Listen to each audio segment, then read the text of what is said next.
بسم الله الرحمن الرحيم. الحمد لله رب العالمين.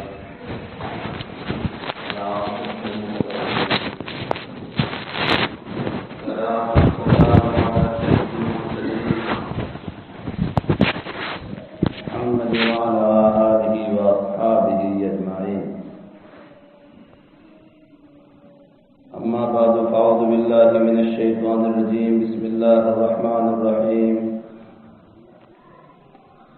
نون والقلم وما يسطرون ما أنت بنعمة ربك بمجنون وإن لك لعجرا غير ممنون وإنك لعلى خلق عظيم. صدق الله العظيم. معزز سامعین کرام، آپ کو معلوم ہے ان آیات میں حضرت نبی اکرم صلی اللہ علیہ وسلم نے اللہ تبارک و تعالیٰ نے حضرت نبی اکرم صلی اللہ علیہ وسلم کے اس دعوے کی نفی فرمائی. اس کی تفصیل آپ سن رہے تھے اور ہماری بات یہاں تک پہنچی تھی وَإِنَّكَ لَعَلَىٰ خُلُقٍ عَظِيمٍ. اللہ تبارک و تعالیٰ نے آپ کو اخلاق فاضلہ عطا فرمائے تھے. اخلاق حسنہ کے عظیم مرتبے پر آپ فائز تھے. اس پر ہماری بحث چل رہی تھی. اسی کو میں آج آگے بڑھا رہا ہوں. ام المومنین حضرت عائشہ صدیقہ رضی اللہ تعالی عنہا سے کسی نے دریافت کیا کہ حضرت نبی اکرم صلی اللہ علیہ وسلم کے اخلاق کیا تھے. ام المومنین حضرت عائشہ صدیقہ رضی اللہ تعالیٰ عنہ نے فرمایا کان خلقہ القرآن. حضرت نبی اکرم صلی اللہ علیہ وسلم کے اخلاق خود قرآن تھے. یعنی قرآن جن اعلیٰ اعمال اور اخلاق کی تعلیم دیتا ہے، حضرت نبی اکرم صلی اللہ علیہ وسلم ان سب کا عملی نمونہ تھے. حضرت نبی اکرم صلی اللہ علیہ وسلم کی زندگی میں موجود تھے. قرآن کریم کے اندر اللہ تبارک و تعالیٰ نے اچھے اچھے اعمال اور اخلاق کی تعلیم دی ہے جن کو بار بار ہم سنتے رہتے ہیں. حضرت نبی اکرم صلی اللہ علیہ وسلم کی زندگی میں وہ سب موجود تھے.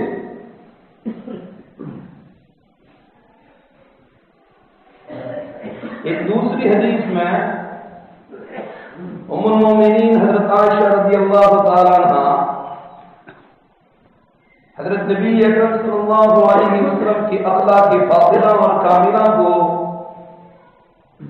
بیان کرتے ہوئے فرماتی ہے، اور یہ حدیث صحیح مسلم میں موجود ہے. فرماتی ہے ما ضرب رسول اللہ صلی اللہ علیہ وسلم شیئا قط بیده ولا امرأة ولا خادما الا ان يجاهد في سبيل الله وما نيل منه شيء قط فينتقم من صاحبه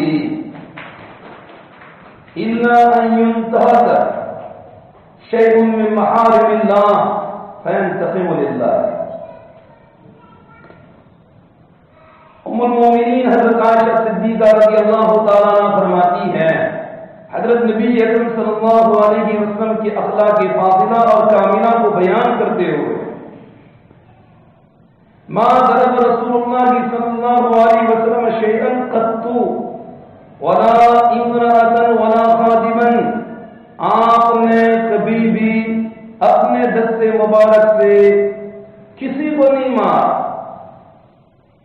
یعنی کسی آدمی کو نہیں مارا،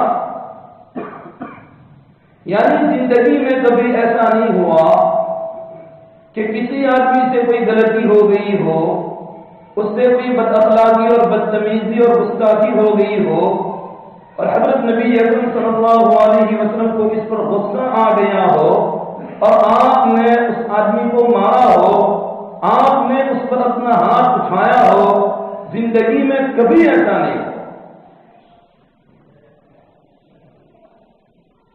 کبھی نہیں ہوا۔ آگے ام المومنین فرماتی ہے ولا امرأۃ ولا خادما، آپ نے اپنے دست مبارک سے کبھی کسی عورت کو نہیں مارا اور نہ کبھی کسی خادم کو مارا، آپ نے کبھی عورت پر بھی ہاتھ نہیں اٹھایا، اپنے کسی خادم پر بھی آپ نے ہاتھ نہیں اٹھایا۔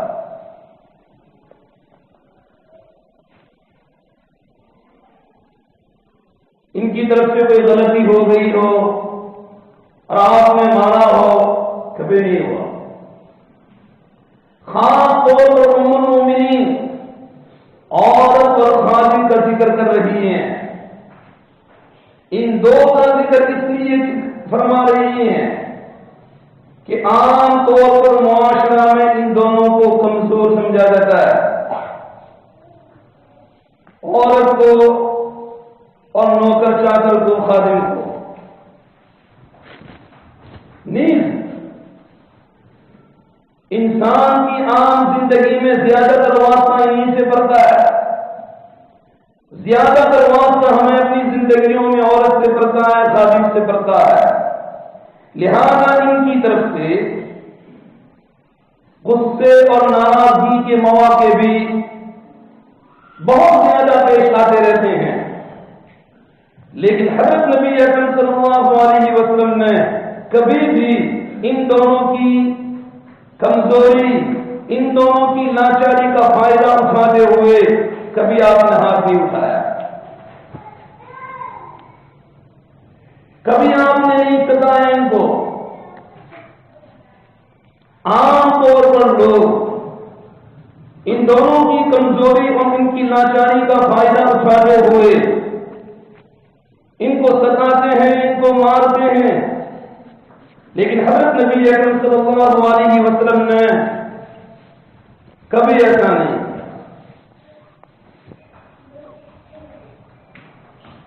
ہاں ام المومنین حضرت عائشہ رضی اللہ تعالیٰ عنہا آگے فرماتی ہیں الا یجاہد فی سبیل اللہ، مگر یہ کہ حضرت نبی اکرم صلی اللہ علیہ وسلم اللہ کے راستے میں جہاد کرتے ہو تو جہاد کے موقع پر کفار کو مارنا اور قتل کرنا آپ سے ثابت ہے،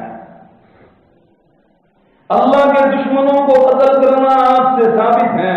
چنانچہ مشرکین مکہ کے سرداروں میں سے ایک سردار جس کا نام ابی بن خلف تھا، وہ ایک غزوے میں حضرت نبی اکرم صلی اللہ علیہ وسلم کے دست مبارک سے مارا گیا، قتل کیا گیا، جہنم رسید کیا گیا۔ جہاد فی سبیل اللہ ہے، کفار کو مارنا اور قتل کرنا، وہ بھی اللہ پاک کی رضامندی حاصل کرنے کے لیے، یہ آپ سے ثابت ہے۔ یہ تو ام المومنین نے حضرت نبی اکرم صلی اللہ علیہ وسلم کے اخلاق فاضلہ اور کاملات کے بارے میں پہلی بات فرمائی۔ آگے ام المومنین دوسری بات فرما رہی ہے وَمَا نِيلَ مِنْهُ شَيْءٌ قَطُّ فَيَنْتَقِمُ مِنْ صَاحِبِهِ، کبھی ایسا نہیں ہوا زندگی میں کہ کسی کی طرف سے حضرت نبی اکرم صلی اللہ علیہ وسلم کو کوئی تکلیف پہنچی ہو اور آپ نے اس تکلیف پہنچانے والے سے انتقام پر بدلہ لیا ہو، اپنے نفس کے لیے، اپنی ذات کے لیے تکلیف پہنچانے والے سے، اذیت پہنچانے والے سے آپ نے بدلہ لیا ہو، کبھی ایسا نہیں ہوا۔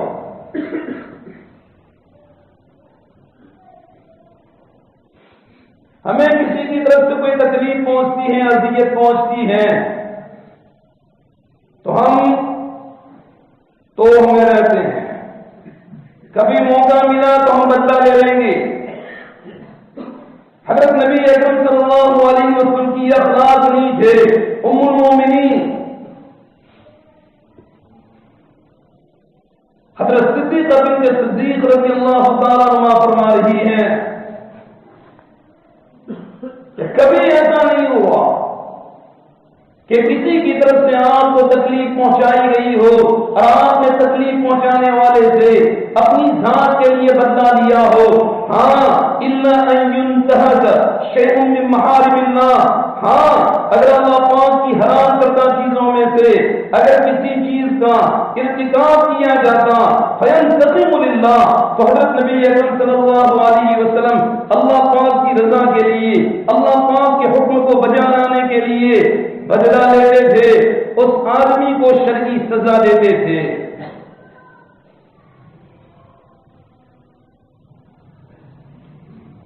ورنہ اپنی ذات کے لیے آپ نے کبھی بدلہ نہیں لیا۔ آپ کو طرح طرح کی تکلیفیں پہنچائی گئی، حتیٰ کہ حضرت نبی اکرم صلی اللہ علیہ وسلم پر جادو بھی کیا گیا۔ جادو کرنے والے کا نام اللہ پاک نے فرشتوں کے ذریعے سے آپ کو بتلا دیا، لیکن حضرت نبی اکرم صلی اللہ علیہ وسلم نے اس آدمی کو زندگی بھر کبھی کچھ نہیں کہا، حتیٰ کہ حضرت نبی اس کی موجودگی میں حضرت نبی اکرم صلی اللہ علیہ وسلم کے چہرے انور پر شکایت کے آثار بھی پیدا نہیں ہوئے۔ جادو آپ پر کیا گیا۔ ام المومنین حضرت عائشہ رضی اللہ تعالیٰ عنہ فرماتی ہیں، بخاری وغیرہ سب حدیث کی کتابوں میں یہ روایت موجود ہے، صحیح رسول اللہ صلی اللہ علیہ وسلم آپ پر جادو کیا گیا۔ اس کا اثر یہ ہوا تھا کہ دنیا کے کاموں میں سے کسی کام کے متعلق حضرت نبی اکرم صلی اللہ علیہ وسلم کو یہ گمان ہوگا تھا کہ میں نے یہ کام کر لیا ہے، حالانکہ آپ نے وہ کام نہ کیا ہوگا تھا۔ اس جادو کے اثر کی وجہ سے نسیان کا غلبہ، بھولنے کا غلبہ پیدا ہو گیا۔ دین کے کاموں میں سے کسی کام کے اندر جادو کا اثر نہیں ہوا۔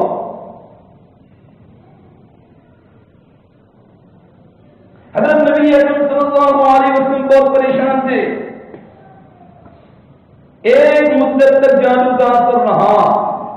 بعض روایات میں 40 دن تک، بعض روایات میں 6 مہینے تک، بعض روایات میں 1 سال تک۔ ان تمام روایات میں تصدیق کیے کہ جادو کا سخت اثر 40 دن تک رہا، اس کی کچھ علامتیں 6 مہینے تک رہی اور ہلکا سا اثر 1 سال تک رہا۔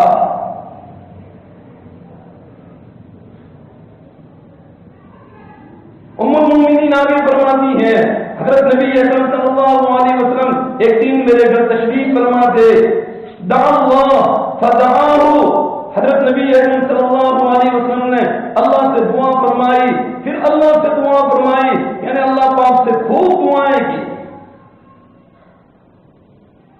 اس کے بعد دعا سے فارغ ہونے کے بعد حضرت نبی اکرم صلی اللہ علیہ وسلم نے ام المومنین حضرت صدیقہ بنت صدیق رضی اللہ تعالیٰ عنہ سے فرمایا، او عائشہ، کیا تمہیں معلوم ہے کہ اللہ نے مجھے وہ بات بتلا دی ہے جو بات میں نے اللہ پاک سے پوچھی تھی؟ اس کے بعد آپ نے وضاحت فرمائی، کس نے بتلایا کہ آپ پر جادو ہوا اور کس نے کیا ہے، جادو کی چیزیں کہاں رکھی گئی، کن چیزوں کے اندر جادو ہوا۔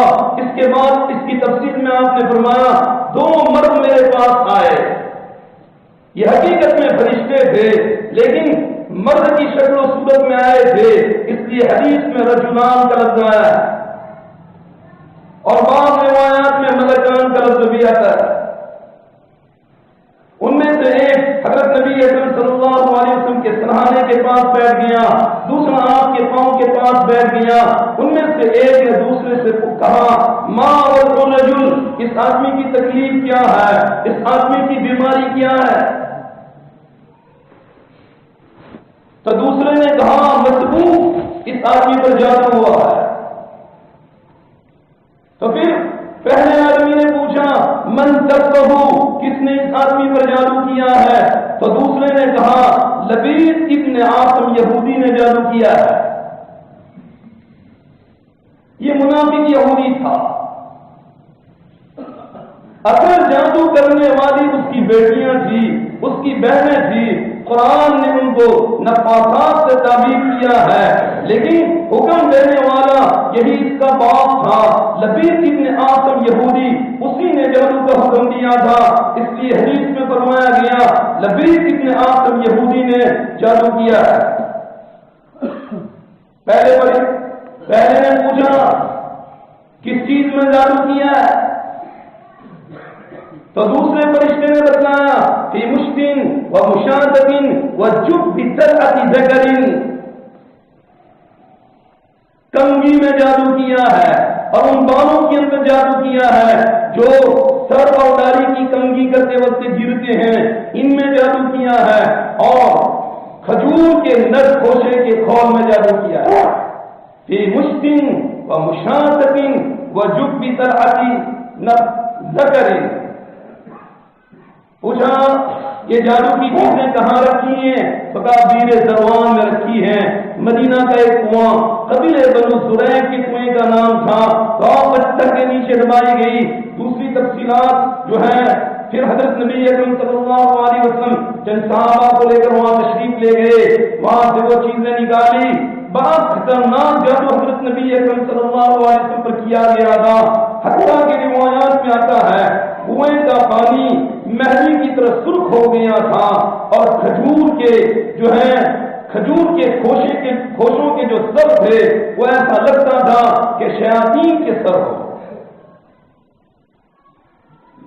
اللہ پاک نے فرشتوں کے ذریعے سے آپ کو بتلا دیا، نام بتلا دیا کس نے جادو کیا، لیکن حضرت نبی اکرم صلی اللہ علیہ وسلم کے اخلاق عالیہ میں سے، اخلاق فاضلہ اور کاملہ میں سے یہ بات تھی، آپ نے اپنی ذات کے لیے کبھی بدلا نہیں دیا، ہمیشہ آپ درگزر کرتے تھے، چشم پوشی کرتے تھے، آپ معاف فرما دیتے تھے۔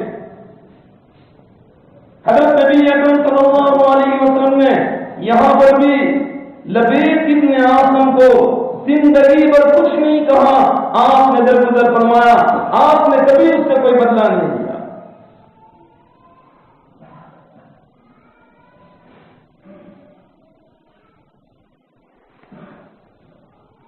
یہ حضرت نبی اکرم صلی اللہ علیہ وسلم کی اخلاق حسنات تھے۔ آج ہماری زندگیاں دیکھیں، اور ایک صحابہ حضرت نبی اکرم صلی اللہ علیہ وسلم، صحابہ کی زندگیاں تھی، حضرت نبی اکرم صلی اللہ علیہ وسلم اور صحابہ کے اخلاق کو دیکھ کر لوگ جو ہے غیر اسلام میں داخل ہوتے تھے، آج ہمارے اخلاق کو دیکھ کر غیر اسلام سے نفرت کر رہے ہیں۔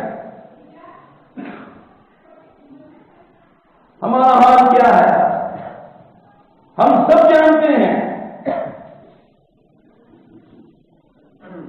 بھائی بھائی کے اندر تنازع جھگڑا ہے، بھائی بہنوں میں جھگڑا ہے، اولاد اور باپ میں جھگڑا ہے، ماں اولاد سے نہیں بول رہی، اولاد جو باپ اولاد سے نہیں بول رہے، آپس کے اندر جھگڑے ہی جھگڑے ہیں، رشتے دار ایک دوسرے رشتے داروں کے دل ٹوٹے ہوئے ہیں۔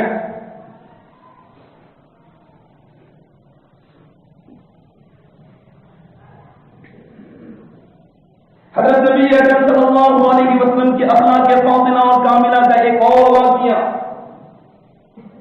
امام بہقی رحمۃ اللہ علیہ نے دلائل النبوہ میں ذکر کیا ہے۔ حضرت علی رضی اللہ تعالیٰ عنہ کی حدیث سے آپ کے اخلاق کو دیکھ کر اس یہودی عالم نے کیا کر لیا؟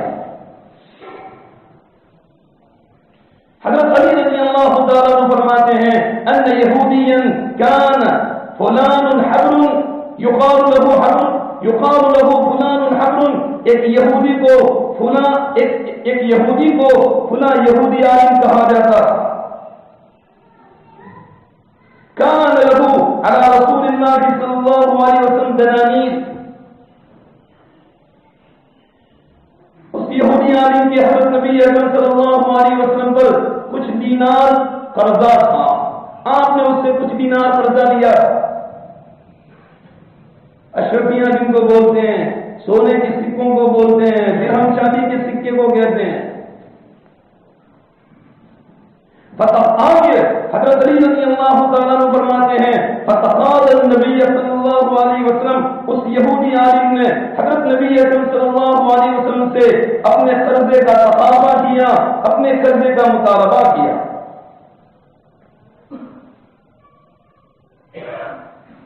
حضرت نبی اکرم صلی اللہ علیہ وسلم نے اس یہودی عالم سے کہا یا یہودی ما عندی ما اوتی، میرے پاس کوئی ایسی چیز موجود نہیں جو میں تجھے دوں، یعنی اس وقت تجھے دینے کے لیے میرے پاس کوئی چیز موجود نہیں ہے، نہ دینار میرے پاس موجود ہے کہ دینار ادا کر کے تیرا قرض ادا کر دوں، نہ دینار کے علاوہ اور کوئی سامان اور کوئی چیز میرے پاس موجود ہے کہ دینار کے بدلے میں تجھے دے دوں، میرے پاس اس وقت کوئی چیز نہیں، ما عندی ما اوتی، تجھے دینے کے لیے اس وقت میرے پاس کچھ بھی نہیں ہے۔ تو اس یہودی عالم نے کیا کہا؟ اس یہودی عالم نے کہا فإنی لا أفارقك یا محمد حتى تعطینی، اس یہودی عالم نے کہا ہے محمد صلی اللہ علیہ وسلم میں اس وقت تک آپ سے جدا نہیں ہوں گا جب تک کہ آپ مجھے میرا قرضہ نہ دے دیں، میں آپ کا ساتھ نہیں چھوڑوں گا، میں آپ کو جانے نہیں دوں گا، آپ کو ہٹنے نہیں دوں گا، میں لا أفارقك یا محمد حتى تعطینی، جب تک آپ مجھے میرا قرضہ نہ دے دیں۔ تو حضرت نبی اکرم صلی اللہ علیہ وسلم نے فرمایا اذن اجلس معک، تب تو میں بھی تیرے ساتھ بیٹھا رہوں گا، میں یہاں سے کہیں نہیں جاؤں گا، تیرے ساتھ بیٹھا رہوں گا۔ فجلس معه، حضرت نبی اکرم صلی اللہ علیہ وسلم اس یہودی عالم کے ساتھ بیٹھے رہے۔ فصلى رسول اللہ صلی اللہ علیہ وسلم الظہر والعصر والمغرب والعشاء الآخرة والغداة، اسی جگہ میں حضرت نبی اکرم صلی اللہ علیہ وسلم نے ظہر کی نماز بھی پڑھی، عصر کی نماز بھی پڑھی، مغرب کی نماز بھی پڑھی، عشاء کی نماز بھی پڑھی، اگلے دن کی صبح کی نماز بھی اسی جگہ پڑھی۔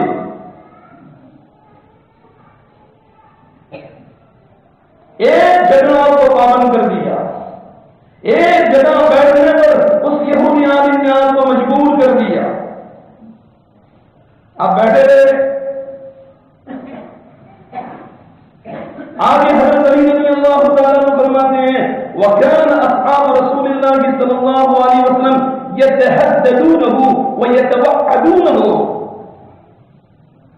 اس گستاخی کو دیکھ کر حضرت نبی اکرم صلی اللہ علیہ وسلم کے صحابہ اس یہودی عالم کو ڈرا رہے تھے، دھمکا رہے تھے، طرح طرح کی دھمکیاں دے رہے تھے، کبھی اخراج کی دھمکی دے رہے تھے، کبھی ضرب کی دھمکی دے رہے تھے، مدینہ سے نکال دیں گے یا کبھی پٹائی کریں گے، اس حرکت سے باز آ جائے۔ صحابہ اس کو دھمکیاں دے رہے تھے، ڈرا رہے تھے۔ حضرت نبی اکرم صلی اللہ علیہ وسلم کچھ نہیں بولے، آپ بیٹھے۔ فَفَتِنَ رسول اللہ صلی اللہ علیہ وسلم مَا الَّذِي يَصْنَعُونَ بِهِ، حضرت نبی اکرم صلی اللہ علیہ وسلم اس رویے کو سمجھ گئے جو صحابہ اس یہودی عالم کے ساتھ کر رہے تھے، ڈرا رہے تھے، دھمکا رہے تھے۔ آپ سمجھ گئے، آپ نے اپنے صحابہ کو سختی سے منع، ایسا نہ کیجیے۔ سنیے حضرت نبی اکرم صلی اللہ علیہ وسلم کے اخلاق کو دیکھ کر یہودی عالم کیا کر رہا ہے۔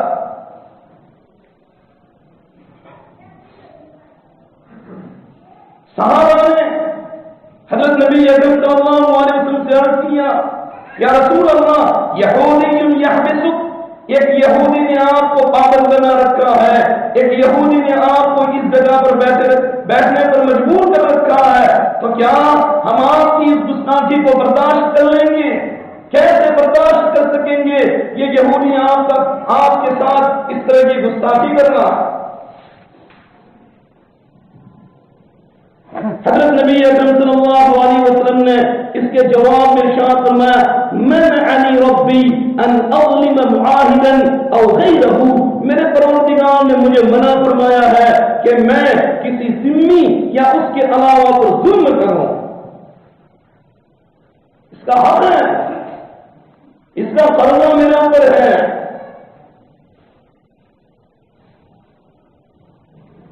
حضرت نبی اکرم صلی اللہ علیہ وسلم کہ یہ اخلاق اس نے دیکھے. آگے حضرت علی رضی اللہ تعالیٰ عنہ فرماتے ہیں فلما ترجل النہار، جب دن چڑھ گیا، دوسرا دن چڑھ گیا، قال اليهودي اشهد ان لا اله الا الله واشهد انك رسول الله، میں گواہی دیتا ہوں اللہ کے سوا کوئی معبود نہیں ہے اور آپ میں گواہی دیتا ہوں آپ اللہ کے پیغمبر ہیں. آگے اس نے کہا وشطر مال فی سبیل اللہ، میرا آدھا مال اللہ کے راستے میں صدقے کے طور پر پیش کرتا ہوں.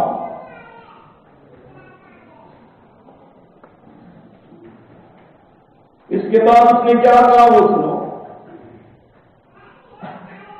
ایمان لے آیا، اپنا آدھا مال اللہ کے راستے میں صدقے کے لیے پیش کر دیا. اخیر میں راوی حدیث حضرت علی رضی اللہ تعالیٰ عنہ فرماتے ہیں وَكَانَ الْيَهُودِيُّ كَثِيرَ الْمَالِ، یہودی بہت مالدار تھا. اخیر میں فرماتے ہیں.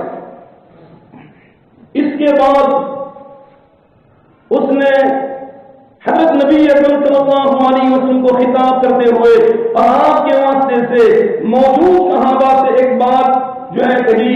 اس نے کہا اما واللہ ما فعلت بک الذی فعلت بک الا لانظر الى نعتک فی التوراۃ. اس نے کہا وہ نبی صلی اللہ علیہ وسلم سنیے اور آپ کے واسطے سے موجود صحابہ بھی سنو. میں نے آپ کے ساتھ جو سخت رویہ اختیار کیا وہ سخت رویہ اس لیے اختیار کیا کہ میں آپ کے ان اخلاق کو جو تورات میں مذکور ہیں ان کو دیکھنا چاہتا تھا، ان کو آزمانا چاہتا تھا کہ یہ اخلاق آپ کے اندر موجود بھی ہے کہ نہیں. الا لانظر الى نعتك في التوراۃ. پھر اس نے تورات کی عبادت نقل کی، تورات کی وہ عبادت ذکر کی. اس نے کہا تورات میں یہ بات ہے محمد ابن عبداللہ مولدہ بمکہ ومہاجرہ بطیبہ وملکہ بالشام. محمد عبداللہ کے بیٹے ہوں گے، ان کی پیدائش کی جگہ مکہ ہوگی، ان کی ہجرت کی جگہ مدینہ ہوگی، ان کی سلطنت ملک شام تک پھیلے گی. ليس بفض ولا غليظ ولا صخاب في الأسواق ولا متزين بالفحش ولا قول خنا. کہا تورات میں یہ بھی موجود ہے کہ وہ زبان نہیں ہوں گے، سخت دل نہیں ہوں گے، بازاروں میں شور کرنے والے نہیں ہوں گے، فحش کو اختیار کرنے والے نہیں ہوں گے، بےہودہ بکواس کرنے والے نہیں ہوں گے.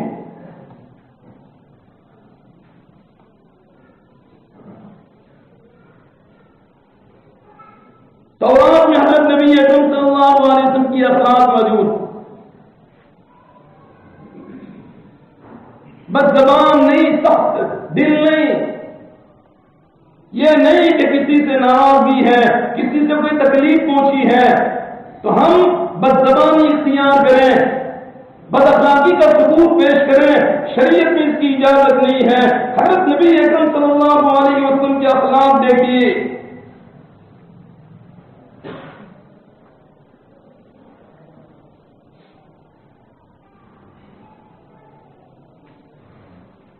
آپ بےہودہ باتیں کرنے والے بھی نہیں تھے. اس کے بعد حضرت علی رضی اللہ تعالیٰ عنہ آگے فرماتے ہیں اس یہودی نے دوسری مرتبہ کہا اشہد ان لا الہ الا اللہ وانک رسول اللہ، میں گواہی دیتا ہوں کہ اللہ کے سوا کوئی معبود نہیں، آپ اللہ کے رسول اور پیغمبر ہیں.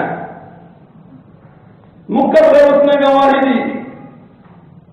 اور اس کے بعد جب ایمان اس کے دل کے اندر پیوستہ ہو گیا تو اس کے بعد اب آگے کہتا ہے وَهَذَا مَالِي، یہ میرا پورا مال موجود ہے. فَاحْكُمْ فِيهِ بِمَا أَرَادَ اللَّهُ، اللہ آپ کو جو سمجھائے میرے مال کے بارے میں حکم کر دیجیے. میں راضی ہوں، میں اللہ کے راستے میں اگر آپ کا حکم ہوگا تو پورا مال دینے کے لیے تیار ہوں. فاحکم بما اراد اللہ.